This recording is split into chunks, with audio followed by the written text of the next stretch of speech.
Here we are, third and final try here at the audio voiceover. First time doing this, so bear with me. Quick little trail repair in the Home Depot parking lot, Barstow. Fix that crossmember there that broke right above the shock. It was fine for the rest of the trip, and a year and a half later, it's still fine. Here's a guy we had met waiting for Scott's brother-in-law to show up. He was going to meet up with some buddies, do a little off-roading on the other side of this Napton Canyon. So we let him go as a guinea pig. Ended up working out fine for all of us, as you'll see later. But we were able to exchange phone numbers with him and send him this video, which he was appreciative of. Didn't get any footage of me in the water on the GoPro, although it does exist somewhere in the internet webs, but oh well. I walked across my waders and measured the sections along the right side as you're heading east. Was the best route for us. It was not as deep. It was like 18 inches all the way up on the bank to, I don't know, I think it was like 25 inches where the driver's side wheels were going to be. I was fairly nervous going across. Didn't want to hydrolock the engine or whatever. Ended up being fine. The rear end of the truck was floating quite a bit, bouncing up and down. Got a little bit of water. Came in, into the doors. Got the carpet a little wet. Wasn't a big deal though. You know, it's an older truck. Seals are not that great anymore anyways. I'm just basically kind of talking about shaking right here. It was nerve-wracking. But if we can get that part done, we can do the rest of this thing, no problem.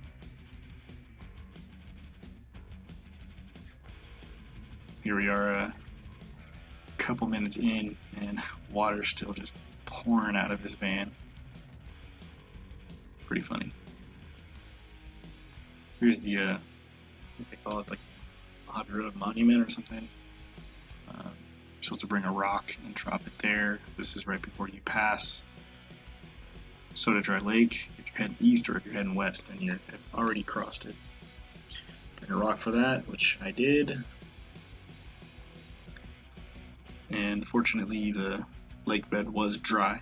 There was no mud, so we were able to cross with zero issues.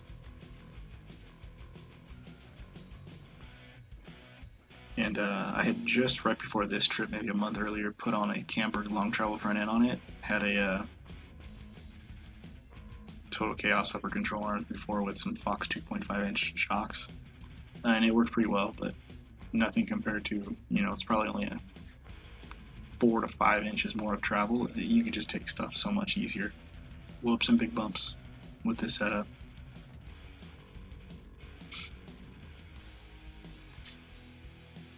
This section's pretty fun as you're coming into the mailbox. No room to pass, so I'm not sure if there's any oncoming traffic what we would have done, but ended up being fine.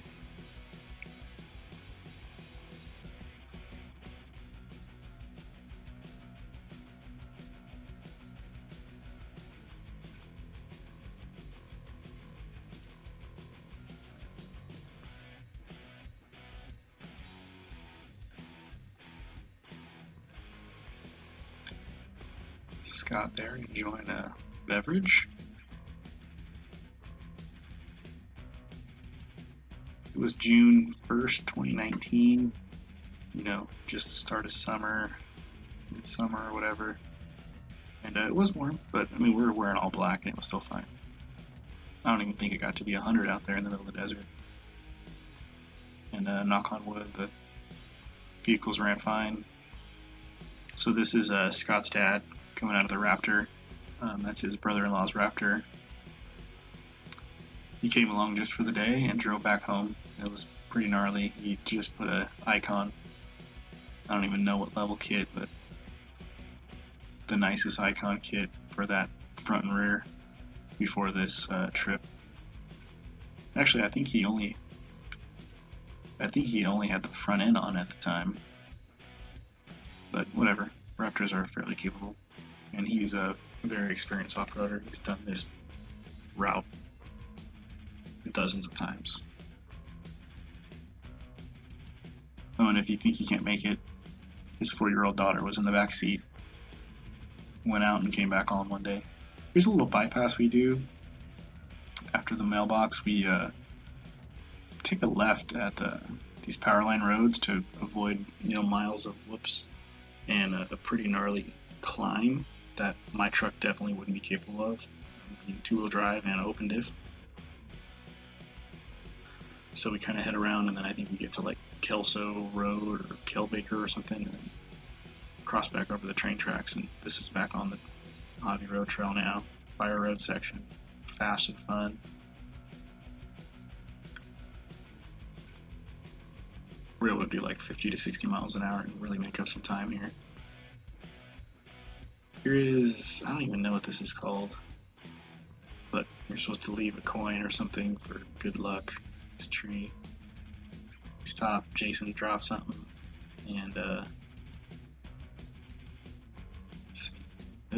there it goes, Scott. And that is a non-alcoholic beverage, I will assure everyone. Here's a little mile marker. I think it's mile marker 101. I could be wrong, but I'm not even sure if this where this was at. But total trip, I believe, was 134 miles, and here we are at the end. It's the highway right there. All the vehicles did great. Literally, as we ended, I noticed that one of my front amber lights bracket had actually broke. So that was interesting. Thanks for watching, guys. Hopefully we can do another one of these soon.